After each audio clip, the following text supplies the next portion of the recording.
میں آپ کی پالیسیز کی، آپ کے ویوز کی ڈائی ہارڈ فین ہوں، اور وقتاً فوقتاً اپنی آواز بھی اٹھاتی رہتی ہوں حق کے لیے۔ اور ایک چیز کا کریڈٹ میں آپ کو ضرور دینا چاہوں گی، جو آج سے نہیں ہے، تو جب سے آپ نے اپنی اسٹرگل شروع کی ہے اقتدار میں آنے سے پہلے سے، آپ نے جو اس عوام کو اویئرنیس دی ہے how to fight for your rights, یہ پورے کا پورا کریڈٹ آپ کو جاتا ہے، کیونکہ آپ کی اس اویئرنیس کے بعد اب لوگوں کو یہ شعور آیا ہے کہ ہمیں اپنے حق کے لیے کس طرح آواز اٹھانی ہے بے خوف و خطر۔ Now coming back to my question, میرا سوال آپ سے ذرا ڈفرینٹ ہے۔ آپ جانتے ہیں کہ پاکستان پولیٹیکلی تو کرائسس سے گزر ہی رہا ہے اور ڈفرینٹ چیلنجز کا سامنا ہے، لیکن ہمارے بلوچستان کے جو بہن بھائی ہیں اور وہاں کے جو لوگ ہیں وہ جن کرائسس سے گزرے ہیں اس نیچرل کلیمٹی کے بعد،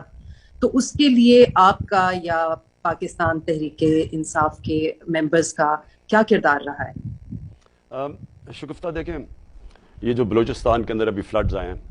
اس کی یہ ایک کا پنجاب گورنمنٹ جدھر تحریک انصاف کی گورنمنٹ ہے، اس نے پورا اس کے اوپر کام کیا ہے۔ دوسرا کہ پختونخوا کی گورنمنٹ ہے، ان کا خیر ان کا اپنا بھی ساؤتھ کا جو ایریا تھا ادھر فلڈ آیا ہوا ہے۔ اور تیسری جو بلوچستان کی گورنمنٹ ہے وہ کوشش کر رہی ہے، اور پھر فیڈرل گورنمنٹ۔ دیکھیں پارٹی اس پہ کچھ نہیں کر سکتی ہے، اتنا جو وہ اتنا ایکسٹینسو ہوا ہے، یعنی وہ جو ایریا ہے جو تیزی سے فلیش فلڈنگ ہوئی ہے، وہ ایریا اتنا بڑا ہے کہ اس کے اندر اگر آپ سمجھیں کہ ایک پولیٹیکل پارٹی کچھ کر سکتی ہے، اس کے لیے مشکل ہے، گورنمنٹس کر سکتی ہے۔